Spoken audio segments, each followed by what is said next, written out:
তেজপুৰত বৃহস্পতিবাৰে বিয়লি বিদ্যুৎ সমাজৰ উপস্থিতিত ৰাজ্যখনৰ বিশিষ্ট প্ৰকৃতিপ্ৰেমী পৰিৱেশ কৰ্মী তথা অৰণ্য সুৰক্ষা সমিতি অসমৰ সচিব প্ৰধান ডক্টৰ হৰিচৰণ দাসক হৰেণ ব্ৰথা সোঁৱৰণী পৰিৱেশ বঁটা প্ৰদান কৰা হয়। অৰণ্য মানৱ পদ্মশ্ৰী যাদৱ পায়েং মুখ্য অতিথিৰূপে অংশগ্ৰহণ কৰি বিশিষ্ট অতিথিসকলৰ জৰিয়তে তৃতীয় বাৰ্ষিক এই বঁটা প্ৰদান কৰা হয়। উল্লেখ্য যে তেজপুৰৰ বিশিষ্ট প্ৰকৃতিপ্ৰেমী পৰিৱেশ কৰ্মী তথা দৰং মহাবিদ্যালয়ৰ উদ্ভিদ বিজ্ঞান বিভাগৰ অৱসৰপ্ৰাপ্ত অধ্যাপক হৰেণ ব্ৰথাৰ বৃহস্পতিবাৰে ৮৩ সংখ্যক উপজাতি উপলক্ষে পৰিয়ালৰ সহযোগত তেজপুৰ ছায়েন্স একাডেমী আয়োজন কৰা তৃতীয় বাৰ্ষিক হৰেণ ব্ৰথা সোঁৱৰণী পৰিৱেশ বঁটা প্ৰদান অনুষ্ঠানত মুখ্য অতিথিৰূপে অংশগ্ৰহণ কৰে ব্ৰহ্মপুত্ৰৰ ঔনামুখ চাপৰিত ৫৫০ হেক্টৰ ভূমিক মোলাই কাঠনি অৰণ্যলৈ পৰিণত কৰি বিশ্ব বনিত হোৱা পদ্মশ্ৰী যাদৱ পায়েং।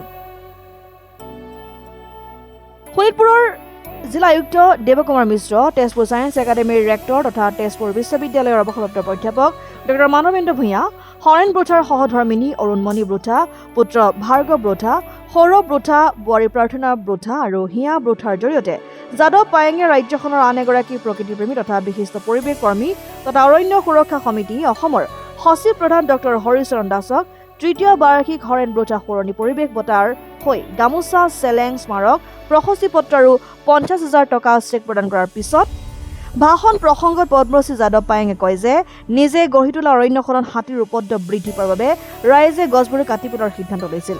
মই কৈছিলো গছ কটাৰ আগতে মোক কাটি ল'ব লাগিব। অৰণ্যৰ সৈতে লালিত পালিত হোৱা জীৱনৰ দুখৰীয়া ছবি সাৱলীলভাৱে বৰ্ণনা কৰি প্ৰয়াত ৰাষ্ট্ৰপতি APJ আব্দুল কালামৰ লগতে বিভিন্ন ব্যক্তিৰ সৈতে সান্নিধ্যৰ কথা কৈ সমজুৱাক এইদৰে সন্মোহিত কৰি তোলে। অন্যথা অনুষ্ঠানৰ অন্তত সাংবাদিকৰ আগত প্ৰকৃতি সুৰক্ষা তথা পৰিৱেশ ৰক্ষাৰ বাবে চৰকাৰৰ প্ৰতি এইদৰে কেইবাটাও দাবী উত্থাপন কৰে অৰণ্য মানৱগৰাকীয়ে।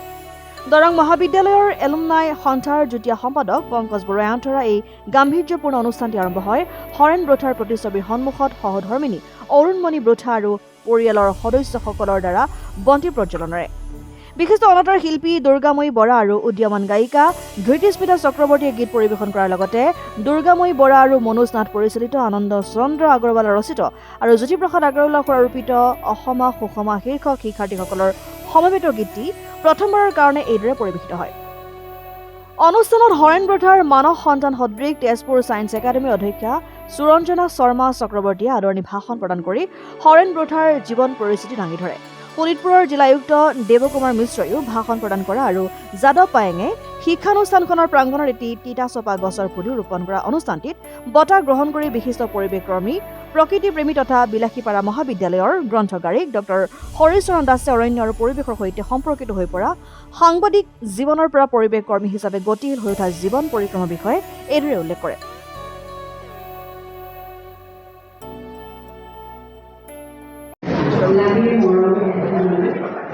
ইতিমধ্যে আপুনি ভাষণ প্ৰসংগত প্ৰকৃতি সুৰক্ষাৰ কথা কৈছে। এতিয়া সঘনে যিটো দেখা পোৱা গৈছে মাজতে উৎকট গৰম বা বিভিন্ন অসমতো এই ধৰণৰ জলবায়ুৰ সঘন পৰিৱৰ্তন, তাৰ কাৰণে ৰক্ষা পাবৰ কাৰণে কি আহ্বান জনাব? তাৰ কাৰণে এতিয়া গছৰ কাৰণে পৃথিৱীক কোনেও বচাব নোৱাৰে। সেইকাৰণে আজি ইয়াত যিটো আপোনাৰ ছায়েন্স একাডেমীত প্ৰগ্ৰেম তেখেতৰ জন্মতিথিত তেওঁ উদ্বোধন কৰিছে, জনাইছে যিসকলে প্ৰকৃতিৰ কাম কৰিছে তেখেতসকলৰ ধন্যবাদৰ পাত্ৰ। যিহেতু এনেকুৱা কৰা মানুহ খুব কম থাকে, দেখা পোৱা যায়। সেইকাৰণে আগৰে তেওঁ যিটো পদক্ষেপ লৈছিল, এইখন ছায়েন্স একাডেমীয়ে শিক্ষা মন্দিৰ, কলেজ বুলিয়ে ক'লেই নহ'ব, শিক্ষা মন্দিৰ, ইয়াৰ পৰাই ছাত্ৰ ছাত্ৰীক শিকাই পৃথিৱীক ভাল পাবলৈ যোৱাটো কৰ্তব্য বুলি মই ভাবোঁ। আৰু সেইকাৰণে সংবাদ মাধ্যমৰ জৰিয়তে যে অসমৰ জৈৱ বৈচিত্ৰ্য ৰখিবলৈ হ'লে আজি দক্ষিণ ভাৰতত যিটো দেখিছোঁ, দিল্লীত যিটো দেখিছোঁ, হোটেলবিলাকতো প্লাষ্টিকৰ বটল নাপাব আপুনি।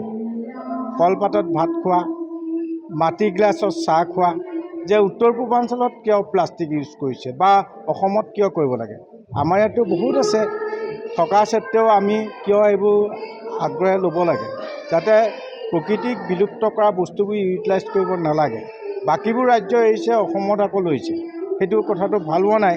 সেইকাৰণে সংবাদ মাধ্যমৰ যোগেদি আপোনালোকৰ এতিয়া চিচাৰ বটলৰ পাত্ৰত, এতিয়া ডাঙৰ ডাঙৰ হোটেলবিলাকো চিচাৰ পাত্ৰতে ব্যৱহাৰ কৰা দেখা পোৱা যায়। প্লাষ্টিকৰ বটল নাপায়, গিলাচ নাপাব।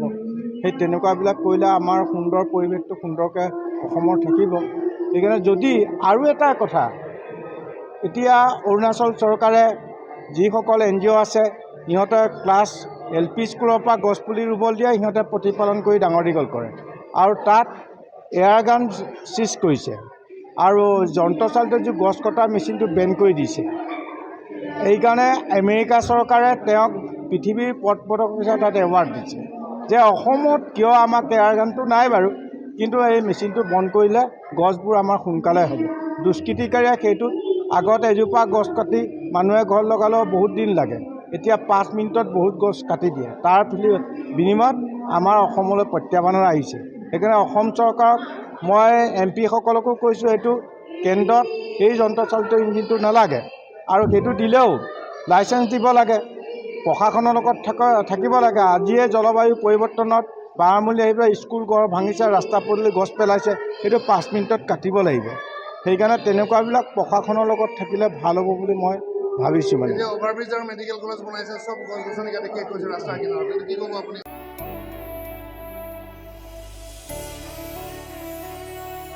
তেজপুৰৰ পৰা বিশ্বজ্যোতি কলিতাৰ ৰিপৰ্ট, ডেমক্ৰেটিক আছাম।